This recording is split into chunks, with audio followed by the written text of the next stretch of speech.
Good morning, Rabbi Isai. Leilo nishmat.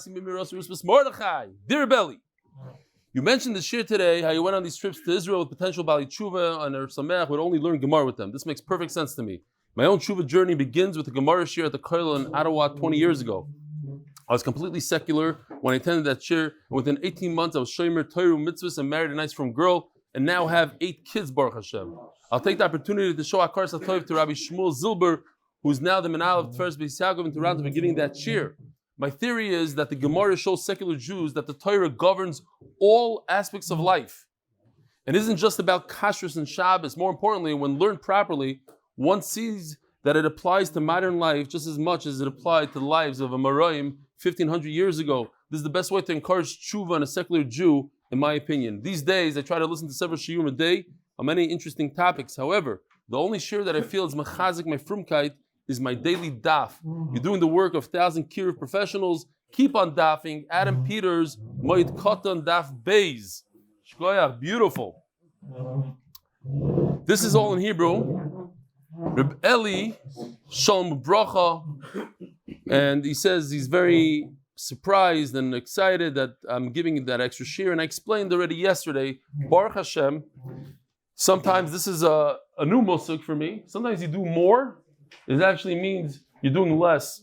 So I'm giving that extra shiur, but it's actually helping me, and in a way that I didn't realize when I thought about giving the shiur. And number one, for the last 2 days, I've been sleeping 2 extra hours because the shiur is already done the night before. So I'm able to go to sleep and I don't have to get up early. I like to prepare before the shiur, and I used to get up earlier. I think that will be a great thing for me. So, What time have you been getting up? 5. Yeah. It's gewaltig. Since I came back from America, it was 3. It wasn't good. Okay, so he's saying that it's a gift for him that'll help him. This is from Katril Kanturovitz. He was the one that gave the siyum on Megillah next door. It was his first Masechta he ever finished back then. He's still with us. I don't remember him coming here or whatever. He lives here in Eretz Yisrael. Halavai, you should come here one of these days. So, anyways, he says that it's going to help him and all the Israelis around the world.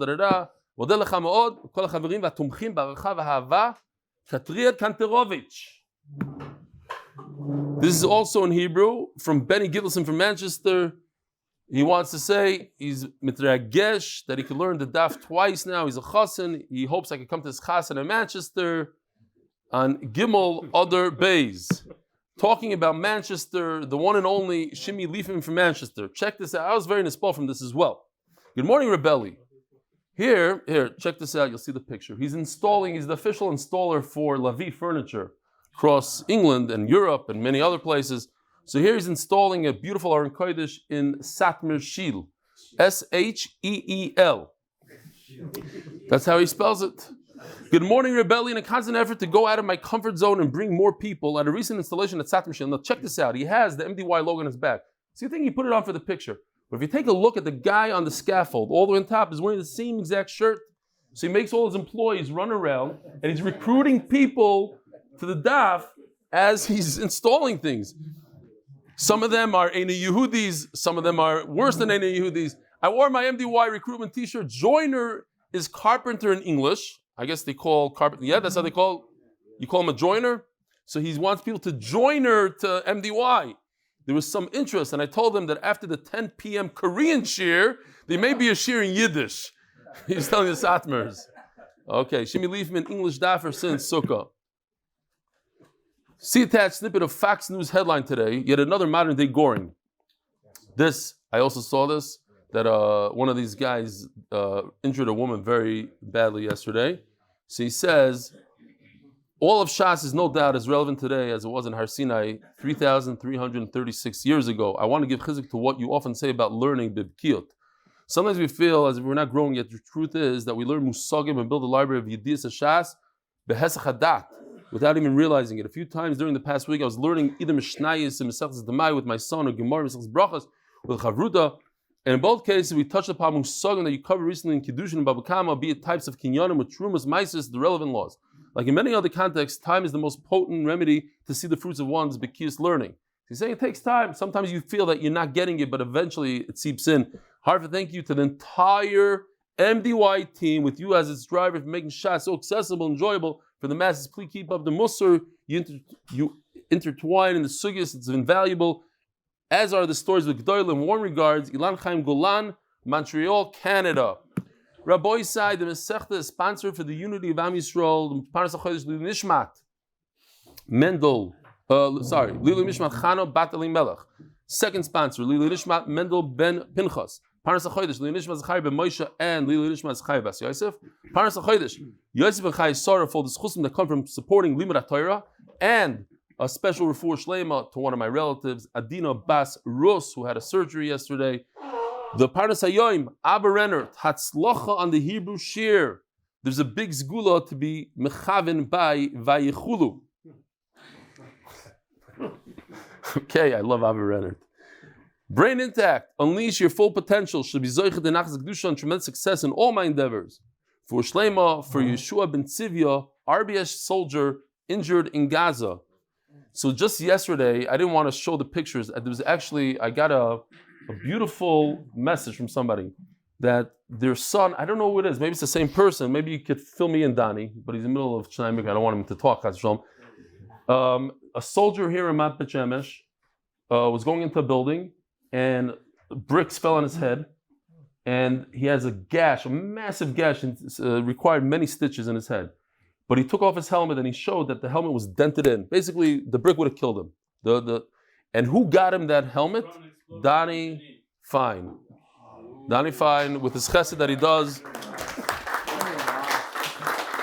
And it's from explosion in Jenin. Yeah, it was in Jenin. Guys, so is this the same boy that's injured? Yeah, the helmet saved his life. Helmet saved his life. Mamish saved his life. I saw the gross pictures of, he has a gash this big on his head, blood coming out. Who's the guy? What's his last name? Lichter. Okay, wow. I think he's alive and well. He just needed serious stitches, huh? As soon as he's well, he's going straight back. He said, I can't wait to go back after. Wow, he's going right back in. Yeshua ben Tzivya, Refua Shelama, Lichter. Avi Sherman. In honor, I should have had some pictures here, Chaval. In honor, Avi Sherman, in honor of Reb Eli and the MDY crew on this Zayin Tevis, the end of 4 years, in Brachas Daf Beis. 4 full years. Our boys say, this? We're in this space marriage for 4 years. 4 years. May you continue to spread Torah. Admei Besim Shana in honor of the birth of my granddaughter. I'm not exactly sure how to say this. Her name is Yoelis Chava or Yoelis Bas Chava. It says Yoelis Chava Tach. So I'm assuming it's Yoelis Bas Chava. Yirozin Sheisku Avia V'ima Legadlu L'Torah L'Chupa L'Maisim Toivim Amei. Start of the day today is my MBA graduation. Again, I don't know exactly what it says here. For your information, for Parnasa, DAF plus sobriety are better than an MBA. Okay, Givaldi. Rabbi Isai, we are holding on Daf Mem Vav Amud Beis. Who are our guest? Oh, Shalom Aleichem. Shalom Aleichem. What's your name? Cherik. That's your son? What's his name? Nathaniel Cherik. From? Yerushalayim HaKodesh. And Chicago. The Cheriks from Chicago. Very nice. Okay. Sal Cherik is your father. Givaldi. Okay. I have a few very interesting questions here. We talk about it in yeshiva, the minhag is to steal food from other people. It's not such a great minhag. What happens if you're a little bit on the meshuga side and you put rat poison in the sandwich, in the kockish cake, and the guy that eats it has a little bit of a heart attack, he passes on to the next world. Kill your roommate. Mutter or asur? Question number one, it's a serious thing. Sometimes, a guy depends on, very nice. Lauren Spiegelman said it depends on the context. Beautiful. Like it. Depends on the context. Ashi, you had a good sleep last night? Oh, beautiful. What about your baby girl? She slept like a baby. You had no idea that she was even up 7 times. Okay. The other question is, we say, Chayta Niskar. The opposite of that is Bal Mitzvah Mafsid. So it happens all the time in America. Let's say you live in Farakwe. People come to you and say, listen, I'm flying to Israel for a month. Can I just park my car in your driveway? Over here also, I'm going to Chutz La'aretz. Can I take my car? Can I put it in your Chaneh? Do you mind? No problem. Now you're a big tzaddik, you let him. are you liable for damages that happen to the car? Let's say your own kid goes, he's playing in the driveway and he scratches the car. Somebody comes, damages the car. All you did, you gave him reshus to park there. And now all of a sudden, maybe because you're a Baal Mitzvah, it's going to cost you also. Sometimes that happens. Yes or no? Anybody? Huh? He's a Shari Mechinam, so you're Chayav on? I'm Shia. And what if, okay, so we're going to see. I hear. Before you do it, you're not responsible. Oh, you're saying that you have to mamish be, you have to say it straight out. So guess what? Rabbi said this is a Mefurish Mishnah, and you're saying like Rebbe, he's saying like Chachamim, you lose. I don't know, maybe. If you do that, you don't have to worry. It could be if you just tell somebody, hey, you can park here, you accept the park yourself, to watch his car, stand guard with a gun, make sure nobody hits your car. It sounds mamish, hard to understand, but I think it's a little better if we think about it before we just jump into a Mishnah. So anyway, it says the Gemara like this. Daf Amud Beis, 10, 11 lines from the bottom. We had a very interesting case where a cow who's pregnant causes damage. And we know that a tam pays the value of the damager, the animal that damaged. So we take a cow, it's worth $500 as is, but since she's pregnant, she's worth $600, $550, whatever you want to call it. Do we go after the $550? Do we say that the owner pays $550 for the damages that his cow caused? Or perhaps the cow gave birth right before it caused the damages? We don't know. We see a baby sitting on the side and we don't know when that baby was born. Before or after the damages, is the baby part of the damages? To the point, think about it because the Gemara is going to talk about it. Let's say the baby was in the mother's stomach and the mother went and caused damages. We're going to view that as if the baby caused the damages. The baby was part of the damage. Just like the front foot of the cow is part of a cow, and that foot kicked, that leg kicked. So the baby inside is like the heart, is like the lungs, is like the leg. It caused damage. We're going to go after that baby. But over here we have a shiloh. We don't know when the baby was born. Says, hold on. Says the Gemara, Chatzi nezek urevia nezek. It says in the Mishnah what we do is we take half of the damages from the mother and a quarter of the damages from the baby. Why? Because the baby, we're talking about a tam. So a tam is half damages. But we have a question about the half because we don't know when it was born. We're going to take a half of the half, which is a quarter. So let's do some Panovich math. 1/4 plus 2/4, a half, equals 3/4. Where in the Torah do we see 3/4? It's either you pay the full amount or you pay half the amount. Where do we come up with 3/4?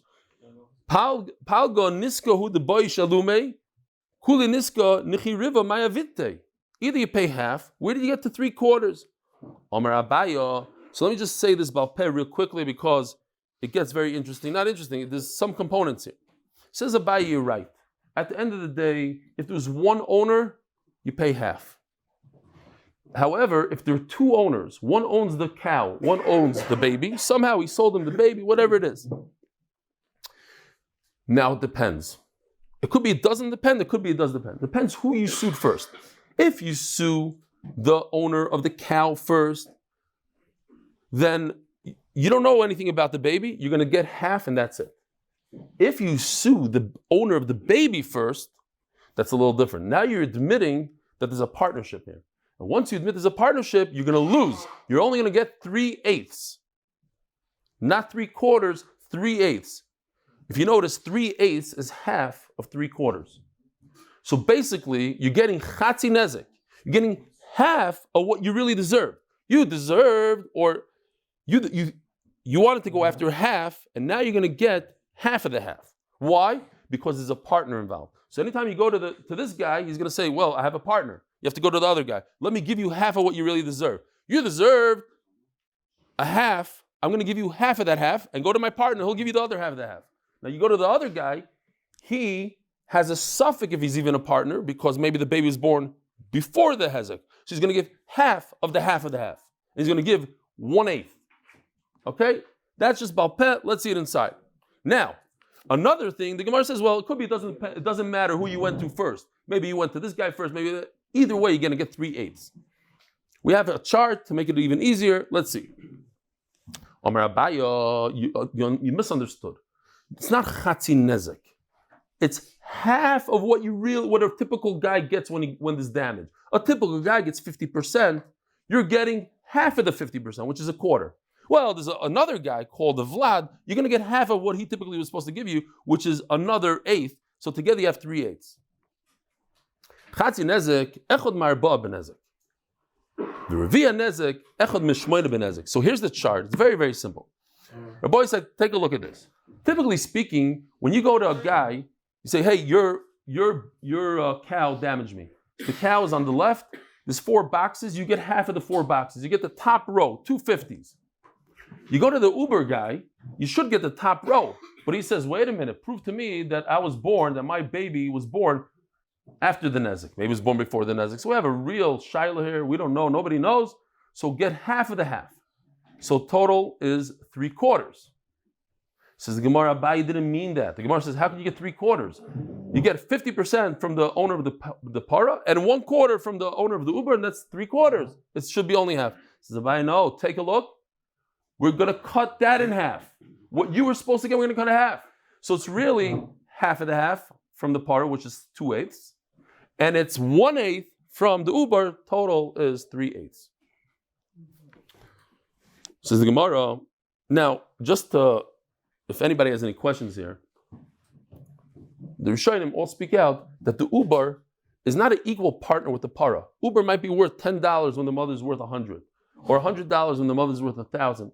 These are just numbers. You figure out the math, and at the end of the day, you'll figure out how to do it. But we're just going to make the math simple, pretend that they're equals, that they both have the same value. They start with the same value, and we cut it off. Fine. Says the Gemara, V'i paro vlad chad ninu. Says again, so Abaye says this doesn't work if there's one owner. We must say that it works only in a case where there's 2 owners. Because if it's one owner, so I don't care if the baby was there, the baby wasn't there. You owe me 50%, give me 50%. There's 2 owners here. Now, even though there's 2 owners, it depends who did you go sue first. If he went to the owner of the cow first, I know for certain that there's no question here. We all saw the video. The cow caused the damage. That's for sure. The question is if the cow is pregnant or not pregnant. So I'm telling you, your cow damaged me, pay me half. You want to say that there's another guy that owns a Vlad over here and he should also participate in the payment? That's your problem. You figure that out. I was damaged, you pay me 50% of the damage. What are you claiming? Oh, but there might be a partner. I don't care about your partnerships and what you did with babies and everything else. That's your problem. You prove to me that there was a baby involved there and he was also part of it and he's a partner, then we'll talk. Right now you pay me 50%. It's a jar of the blood is there. It's not them that I'm saying an alien came and also did the damage. But there is a certain thing here. I was damaged by your cow. Okay. Now you need to prove something else. I hear what you're saying. I hear what you're asking. He's asking Lamaisa, there's a drawer, the minor here, there's a real suffix. Okay. Why should you get anything if there's a suffix? No. It says for sure the cow caused damage. The question from Vlad is not for sure, so why should you get anything? No, Vlad is 50-50. It's a suffix. It's a drawer of the minor. Why? Okay, so that was yesterday. First of all, Sumchos says 50-50. Sumchos says 50-50. Okay, that was yesterday's sukkah. Vlad Chila. So we're talking about his partners, and he went first. He made a mistake. He went first to sue the owner of the baby. So the owner of the baby says, "You just proved to me that there's a partnership. You came to me. Okay, I'm in the suffix side, but there's no shaila that there's another partner involved called the owner of the cow, and therefore what? Therefore, since it's a tam, let's do the math. Tam, 50%.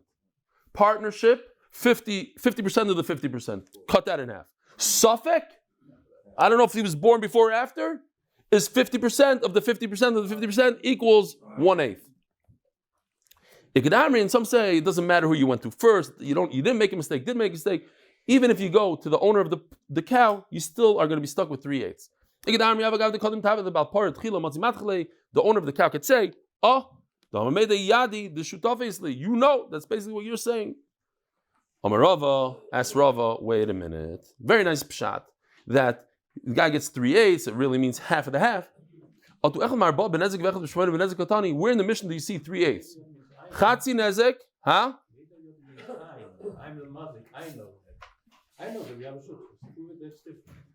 Whoa. No.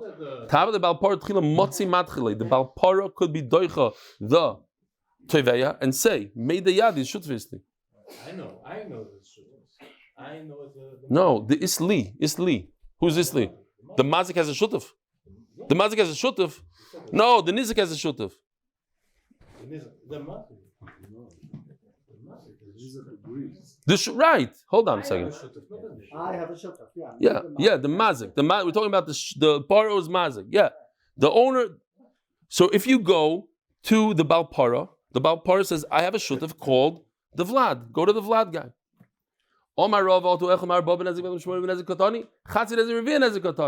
It doesn't fit into the words of the Mishnah. The Mishnah says you get half and a quarter, which is 3/4. Elo Amarov, I have another pshat. It makes a lot more sense than this, Rav. Let's just go simple. Who are we talking about? A partnership? No, one owner. The owner of the cow owns the Vlad. So how do you explain the Mishnah? It doesn't mean that you get a half plus a quarter, which equals 3/4. It's either or. Either you get a half. Why? Because you go directly to the owner of to the cow. You get from the cow. The cow's around. The cow didn't run away. Less lepara. But if the cow ran away, mishtalim revi'an nezek mivlad. Then in that case, so again, nachama. The Mishnah says you get a half and a quarter. It's not both. It's one or the other. If the cow is around, take the whole half from the cow. If the cow is not around, then you go to the Vlad, and from the Vlad, since there's a suffix, you only get a quarter, half of the half. Says the Gemara, the reason why you only get 1/4 from the Vlad, because I don't know if the Vlad was around. But if you know for a fact that the Vlad was in the stomach of the mother caused damage. She's a car that has components to it, and one of the components was a Vlad. Now the mother ran away. We don't know where the mother is. And we see the Vlad, we see the calf, then you take the entire amount from the calf. Why? Because there's something called Ubar Yerachimoy. The Vlad, to the point where we know the famous halacha that if you shech the mother and she's pregnant, you don't have to shech the Uber. The Uber is part, the Vlad is part of the mother. It's one and the same. It's like another limb of the mother. So if the mother caused damage and ran away but left its leg there, so you take the entire damage from the leg. If the mother ran away and left a baby there, and the baby we know for certain was in the stomach while the damage occurred, so it's like a leg. So take the whole thing from the leg. So you could say also, because Robert is here, and I said this last night, it was the shloshim of the Heilige Binyamin. And as I mentioned before, Robert told me that Binyamin never spoke Lashon Hara. And he attributes it to his wife being in bed rest the entire pregnancy, or a big part of the pregnancy. And she took upon herself, she's very bored, she took upon herself to get into Hilchos Lashon Hara. That's why Robert made a whole group for Lashon Hara. The baby is part of the mother. And when the mother does mitzvahs, the mother learns halachas, the mother davens, that kedusha, that thing goes into the baby. Uber yerachimoy. The Neshama should have an aliyah. Tanagolish zika. However, when it comes to a chicken that's mazik and a goyim beitzasa, you can't say that the beitza, the egg, is yerachimoy. The fact is that when an egg comes out of a chicken, you could eat it with milk. It's not considered basar. It's not part of the chicken. It has no chiyus. It has no life. A chicken egg is a daimim. It might have something going on in there, some whatever, but we don't view it. We view it as just as a rock. It's pirsha ba'almahu. My time at pirsha ba'almahu. It doesn't have life. And memela, it's not connected to the mother chicken. So we can't take from the egg as well. Ein shamim lepara b'fnei atzma. Levlad b'fnei atzma. So we're going back to the first case. Now I'll show you the video again, because at the end of the video I'll just remind to, why not? We got to use the video at least twice. This is a different case, of a shar shenogach sapara, right? The name of our parrot. This is where the bull causes damage to the cow, and we find the calf on the side dead. The mother might also be dead. Whatever. It's not that important. So the question is, before it died, it took a look at its baby and then it got a heart attack and died. Fine. So it goes like this. A cow by itself, let's say, is worth 500. A baby, live baby, 100. Together you have 600. A pregnant cow is 550. Yeah? You have to admit that a cow that's pregnant is not worth as much as a mother cow and a baby cow walking around in the barn. It's different. Has more value. So the question is, when we say that the owner of the bull has to pay for the damage that he caused, what did he cause? He hit a cow that's worth 550. But do we view it as two separate entities, as a 500 and 100, and he should pay really 600? Or does he only pay 550 because that's what he damaged? You're going to come out big nafkamina here in certain things. Says Rav, no, we view it as one big picture. And we don't say, let's break it up into pieces. Yeah?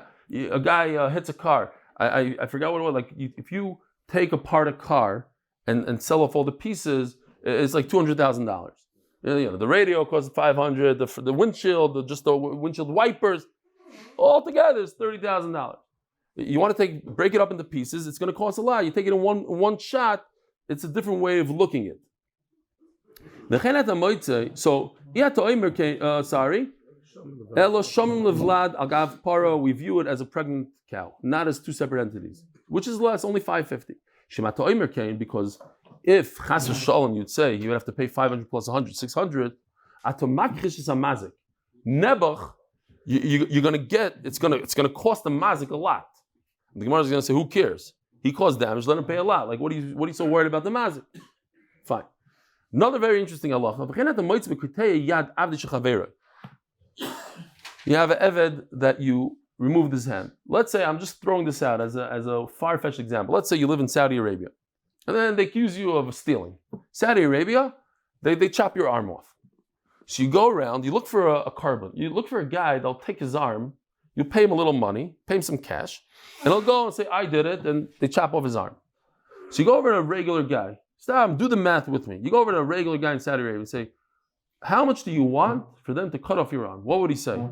Throw out a number. Nura Boysa, how much? $1 million, $2 million. Okay, fine. That's kind of high. No? $1 million? $1 million? More? No, I have different musagim over there. $1 million. Fine, $1 million. So you're saying that the cut off arm is $1 million. Now you take that same guy that cut off his arm, you put him in a slave market. How much is he worth today without an arm compared to the day before that he had an arm? A slave, how much does a slave cost for boys? How much? $100,000 maximum. How much? So how much difference does it make if he has arm or doesn't have arm? $20,000. So you went from $1 million value. A guy. This is Rashi saying. How much would a guy be masking to cut off his arm? You're saying $1 million? Okay, $1 million. But in the slave market, when a guy doesn't have an arm, okay, so he doesn't have his left arm. He's still a pretty good slave. He has 2 legs and 1 right arm. I remember in New York, we had a guy, a carpenter with 1 arm. He built our sukkah. It was a shtickle crooked, but it was good. It was 1 arm. He still could do stuff. So he's down to, it only goes down from $1 million to $20,000. Says Rava, when a guy cuts off the slave's arm by mistake, how much damage does he have to pay? You don't go and ask him, how much money are you willing to take off your arm? And he's going to say $1 million. You have to pay him $1 million. You go, how much is it worth on the slave market with and without an arm? And that's what you pay. You pay $20,000 instead of $1 million. Okay? Just reminded me, it doesn't have a whole lot to do, but I was once in the car. We were driving in Farakaway. I was in the car with my mother, zchusim, and we're under the tracks. Anybody lived in Farakaway? There's a bad neighborhood over there, the tracks. And there's a guy standing there by the light, and all of a sudden, as we're going through the light, he jumped in front of the car. And people do that all the time over there. And she ran away. The whole thing. They injure themselves on purpose to get insurance money. It's kedai for them to break a couple bones and go flying to the hospital so that they can get insurance. They do it in a nice way, and the whole thing. Sometimes it's broken, sometimes it's broken yesterday already. Fine. Such a case, you should hit him harder. Yeah, okay. Then you know how it goes today. That's for lifetime in jail versus the real ritzach. It's $25 knot. Okay. Anyway, says and the same thing if you damage. Let's say you eat 25 pounds of your friend's fruit. So you could go to the fruit store.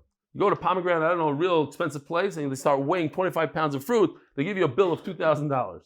Or you could say, listen, if you had a field that was 50 amma by 50 amma, 150 feet by 150 feet, how much is the field worth less now that 25 pounds of fruit are missing off the tree? It's garnished, $10. I don't know how much. Nothing. So we go with the larger picture. And Mamela, the same kind of halacha we have over here by a pregnant cow, we go with the whole pregnant cow. We don't say, oh, but it's one cow and a baby, and it comes out to a lot more. As the Gemara, we're saying that at the end of the day, you can go after the mother, you go after the baby. If that's the halacha, so let the mazik lose. So look at Taisis for a second. So Taisis says here, beautiful. So the one that's asking the question holds, since we're talking about two different entities, the Gemara is only asking this on a para, because when we're talking about a slave that you knock off his hand and his body is one. It's like one body. But when it comes to the cow, we're looking at two different entities. There's a mother and there's a calf.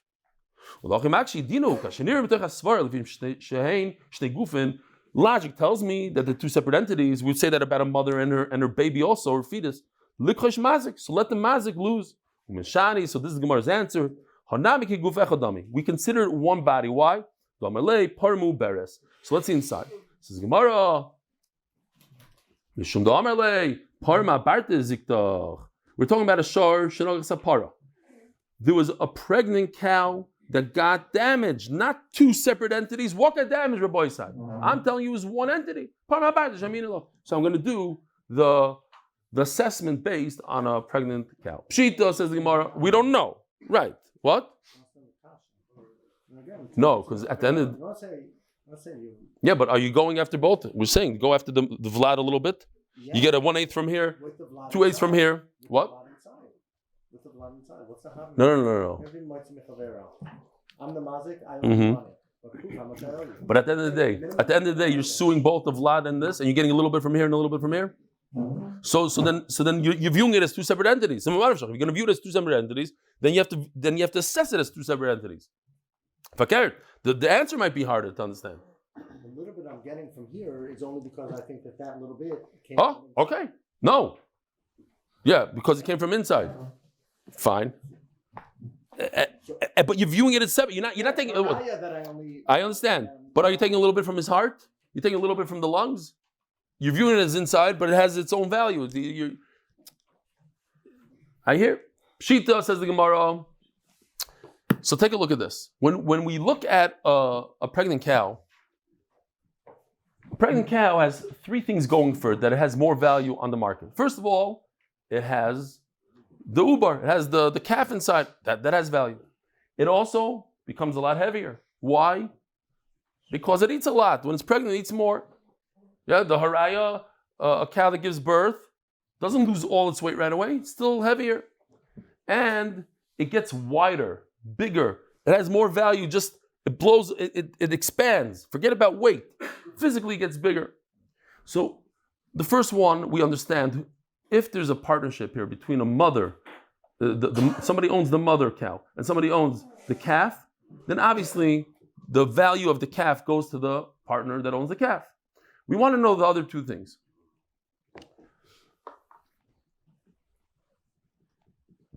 Pitma lebal para. The fat cow, which I was mistaken, I should say this, but if it gets a laugh, so they could shut down the shit, it doesn't really matter. There's a guy, I said this before, I'll say it again. There was a Yerushalmi who's never seen his cow before in his life. And he comes to his chuppah, And he takes one look, you can't believe it. His kala takes up the entire chuppah, and everybody's like, so he whispers to his father, he says, Ta, all this is for me? So the father says, why are you whispering? She can't hear. Something Gemara, nipchamai, pitma, lebal para. The extra heavy weight goes to the owner of the cow. Because that has nothing to do with the baby. My cow ate more, became bigger, that weight goes to the nipchamai. But what about the size? Now the size, it looks bigger and wider because it has a baby inside.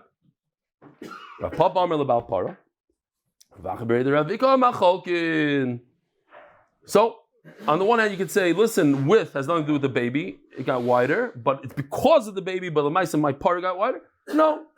And the Gemara says, at the end of the day, you do a chalukah, which I would have gone, personally, if I had a paskin here, to me it made more sense that it's the part. No, doesn't go by what you think. Halachically, it's chalkim. Says the Elegant Mishnah. We have, this is the case of, you're making a mecha on that joke? I'm just This Mishnah has the same exact case 3 times. We have a bunch of freebies. But this is the case of a guy putting his car, similar. You could say it's different. Fine. Just to lahamchish his eyes, and a guy asks, "Can I put your car in your driveway until I come back from Eretz Yisrael?" And he says, "Sure, no problem." He's a big Bal Chesed, and then, of course, damage happens to it. The guy puts in his kalim into somebody else's house. He didn't ask for permission. The guy has some dog. The dog breaks all the vessels. Potter, of course, he's Potter. He never asked permission to put it in there, so he takes the loss. And if the animal was damaged by those dishes, Balak there is chayiv. The Balak there is chayiv. Why is he chayiv? Rabbi said, based on the first Mishnah in Baba Kama, why is he chayiv? Who said? Bar. Very good. You put a pit into somebody else's chatzar, you're chayiv. The same exact case, Rabbi said. We actually have a shtickle animation here for it. Check it out. Here's a guy, he puts down fruit there without permission. Comes the shara, I clicked it too hard. Fine. He eats a little bit of it. Fine. Without permission. Potter. And the animal, where did I skip? Oh, sorry, very good. Thank you. If the person had permission to put his vessels in there, he had permission to park his car there, Bal Hechotzer Chayav. The Tanna Kama holds that he accepted upon himself to watch the car, to watch the vessels, and therefore he's chayiv if the vessels break. Now,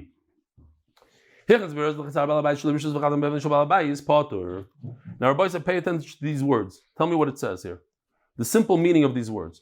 Again, he brought in fruit into the chatzar, and the animal ate the fruit, he's potter. The animal, if he ate the fruit, he's potter. And what's the next word? And if the animal was damaged by the fruit, what does that mean? What happened? He ate too much. He ate too much. Very good. Thank you very much. Why would you ever say such a pshat? Where does it say that? It said, if the animal ate the fruit, and he got damaged, why would you say he slipped? Because the article says, very good. That's why I'm asking how you would understand simple pshat. It's that's what I would think. But he understood differently. Interesting. Last night, the guy that sat here said your pshat, and the guy that sat there said the other pshat. It was very interesting. It's the makim is.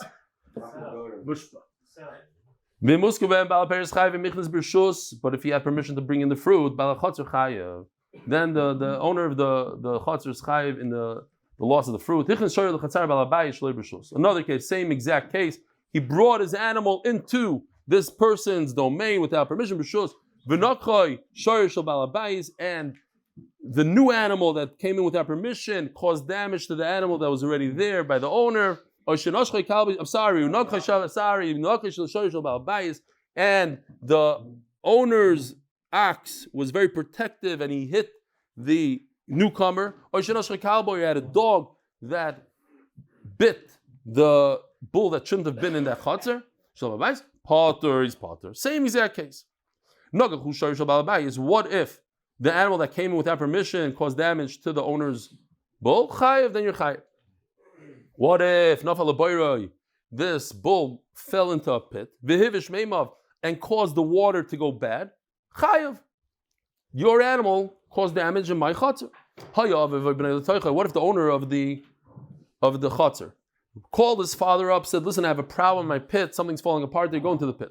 The guy goes into the pit, and to his luck, a 2,000-pound bull falls on him and crushes him to death. Misham is kofer. The owner of the bull must pay kofer. We learned kofer is only for a shar ha-muad. So what's going on here? You have to fall into a pit 3 times. We had the sugi already, just a few days ago. I know it sounds like brand new, but we just read it. We just had it. The answer is, he fell 3 times. And if he had permission to bring the bull in there, then everything flips over to the owner of the chatzar. Rabbi Omer, like Reb Nachman said, Reb Nachman Seltzer, I didn't want them to think it's like I'm saying an Amor over here. You must say specifically, I, the Balabais, that allow you to park your car in my driveway, I'm accepting upon myself to watch your car that kids shouldn't scratch your car with their bikes. But if you don't say that, you're not chayiv. Says the Gemara, we have a classic here. This is a classic question from the Gemara. That from the Reisha seems like, if you infer from the Reisha, you can see like, what if he put in his kalim with permission, then the guy that owns the kalim is potter. And from the Seifa, or we call him Mitziyasa, we can infer the exact opposite. And that's very problematic. First of all, it's a steer, but also it goes by 2 different mandamrim. We can infer that if he had permission, the guy that owns the vessels is not chayiv. It's different. We're not talking about the guy that owns the driveway. We're talking about the guy that owns the car, that by him parking it there, he's accepting upon himself that it's not going to damage other people. The behemte the balchotzer, mani rebihi, the Omar kol bestama leikabel aleini terusa. Very interesting. The Gemara at the end is going to say, wait a minute, this doesn't really work. But the Gemara understands. Rebbe says that you must accept upon yourself liability. If somebody parks his car in your driveway, you have to say, I accept liability. And therefore, the Gemara understands that the guy that parks his car, he also has to say so specifically. Otherwise, he's not responsible for anything that his car does. In other words, the Gemara makes an association between the owner of the land, the owner of the chutzner, the driveway, and the owner of the kli that's in there. And that goes according to Rebbe. As you see on the top left corner, it says Rebbe. Now, a Meseifa, but what about the next part? In Minchas B'Rishos, it actually talks about Rishos, Bal Chatzar Chayev. The owner of the Chatzar is Chayev. That it goes, that if you put it in B'Rishos, you're Chayev, and that would go according to Rabbanon. That's a problem. V'su, it's a bigger problem, says the Gemara. Take a look at the end of the Mishnah that you have to specifically say that I'm accepting it by myself, Shmira. Now it's bad enough that the Reisha goes according to one man Omar, and the middle goes according to another man Omar. But it's even worse if you make a sandwich. You say the first part of the Mishnah is Rebbe, the last part of the Mishnah is Rebbe, and the middle is Rabbanan. That really doesn't make sense. So it comes out, says the Gemara, Reisha v'Sefer Rebbe, Mitziyas Rabbanan. Amar Reb Zera Tavra. You're right, it's a broken Mishnah. Misha Shana Zu, Lo Shana Zu. There's nothing we can do about it. Rav Amar no, Kula Rabbanani. That what? Rabbanan say that automatically, if you let somebody park in your driveway without any words said, immediately you're Makabal Shmira.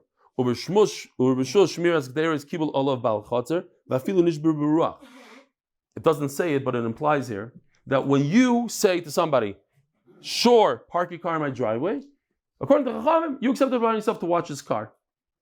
But in no way, shape, and form did the guy that parked his car take upon himself any kind of responsibility. You're the guy that's watching over here, not me. I'm flying to Israel. How can I watch my car? You live here. It's your chatzar. You accept it upon yourself. You're even going to accept it upon yourself that if a wind comes and blows down my dishes, you're going to pay me back. Because by you saying, I know it's hard for you to understand logically, you're implying. But the other guy, fine. You're asking a question of Chachamim. I'm asking a question. What's the svar? By you, because you don't have to say words. By you saying, sure. Let me ask you something. Yeah. Could you watch my baby? Your baby? Yeah. You said yeah. Does that mean that it shouldn't fall off the bed and that you have to change his diaper and this? I'm holding it. Yeah, I'm going to Chazan. I'm going to Chazan now. Yeah, there I'm taking Okay. responsibility. So you take responsibility. I park him, do you a I didn't say you didn't say you're going to change his diaper. I'm just explaining Chachamim. Qualifying what the favor is. What is the favor? When I say here my dishes. You could say in my place Yeah, that that part doesn't of- mean anything. Yeah, yes, it does. Why? Chachamim say that part of that favor is I'll watch it like you would want it to be. Right. Okay. Next. Hichens beroisa. We got to move a little bit. Hichens beroisa chatzal bal bais. You put fruit into somebody's yard, and the animal came and ate it, and he got damaged. Amarav. It's talking about that the animal slipped on the fruit, didn't eat it. Aval achla potter. But if the animal ate it, you're potter. My taimas, he says a bomb svarer Rav. Hava lo shalei toichal. An animal has enough brains, it should not eat it. So what if you put it in front of the animal? Yeah. Hava lo shalei toichal. Rav Sheshes, who was a Talmud of Rav, he says, Amino kenayim b'shochev Rav, Omar lo shmaito. He says this at least 8 times in Shas. Rav Sheshes about Rav. When Rav says something he doesn't like, he says it's impossible Rav said it when he was conscious. What happened was, he said it as he was falling asleep. He didn't have full control on his brain, and he said a silly thing. That says Rav Sheshes. How's it possible that you tell an animal you shouldn't eat it? I'll prove to you that you're wrong. The worst is not. Now, I'm not going to show it to you now because we ran out of time. Last night I showed a whole video of the Shas Yidin, and I was able to be there and faher them. And I was sitting next to Elimelech Bitterman. He also faher. But there's another person there, Reb Yaakov Adas. And he said a pshat. I fell asleep when he said the pshat. I was also naim. No, I'm kidding. He said a pshat about kinayim, and he explained, I'm not sure that was right, but he explained that, I'll just show it as we go. He explained that Rav was very careful about the way. No, we don't have to show it. Okay. Rav was very, very careful with his shmir sinayim, and he always closed his eyes. So when he closes his eyes, it's very easy to fall asleep. And Rav Sheshes, who was blind, also understood this, that when you close your eyes, it's easy to fall asleep. Now, the reason why I'm showing this clip is because you're going to see Rav Yaakov Adas in a second, and you're going to see something very interesting. The person that's saying the pshat, watch him. What are his eyes doing? They're closed. The entire time he's there for an hour and a half. He didn't open up his eyes once. He was scared that there was a woman in the room. They said, yeah, there's a woman inside. So he closed his eyes. This guy, the guy on the top right corner, left corner is the Belzer. You can't see it now. I'll upon him. My point, you hear the Vart? Fine. A guy that closes his eyes could say a pshat about closing your eyes, but the bottom line is that Rav Sheshes wasn't making fun of Rav. He was trying to help Rav. He's saying, listen, he said such a far-off thing, and I know Rav. Rav is like a Tana. And Rav would never in his life say something like this. Or Rav Sheshes says, Amino kinayim b'shochav Rav amal shmaitza. The Sanya, I'll prove it to you. If you put chocolate in front of a dog and the dog eats it and it dies, you're potter medina adam v'chay b'dina shomayim. You can't sue him in court. You chay b'dina shomayim. So he infers sama maves hu d'le'avid d'achla. Poison an animal's not supposed to eat, although dogs will eat chocolate. They don't know. But there's a lot of plants out there that cows know not to eat. If they eat, they'll get poisoned, perhaps die. They know not to eat it. So Rav Sheshes infers from here. It talks about poison, because if it talks about fruit, animal will eat it. So if you put it in front of it, it will eat it. So therefore you chayiv also b'dina adam. Asked the Gemara, and he asked, if my Rebbe Rav is right, what about the svara of Avi Sherman? Says the Gemara, no, you're wrong. Don't infer like that. Of course, it means that if you put good fruit in front of an animal, you cannot sue him in court. So why does it talk about poison? Beautiful chiddush. Even if you put poison, you mix it in there with the fruit. The animal shouldn't eat it. And the animal usually doesn't eat it. It stays away from poison. And if it eats it, you still chai b'din shamayim. It's a huge chiddush. And another pshat is sama mavas namid ba'afras. No, we're talking about fruits. We're talking about that it's a poisonous fruit, dayin peri. So you're right. you put a poison in front of an animal and bedina adam you potter. Even though, why would you? It's a huge chiddush. Why would you be potter? You put in front of it a fruit that it typically eats. It only eat a fruit. It ate it and it died. So in other words, if you put poison in front of an animal, you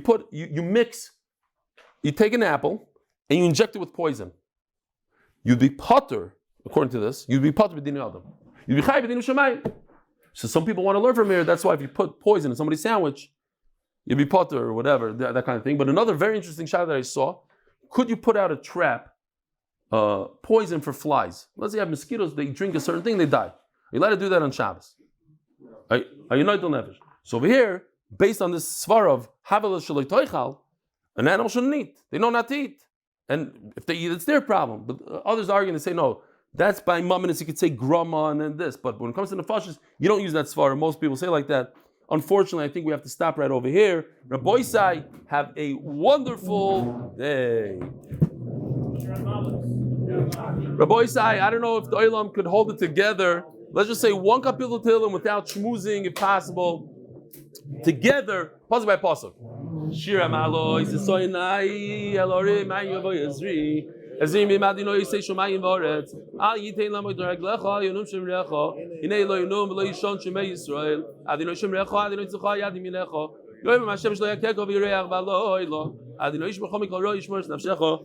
Adino yishmer tischo v'yecha me'ato v'yadilom. Acheri kavos Yisrael anasim l'tzor v'shivya. Oim de bein b'yom u'bein b'yabo shamakim rachim alim l'tzor l'revacha. Mafela l'oira u'mishiv l'gula. Ashto b'galov zman korib v'rimar omei.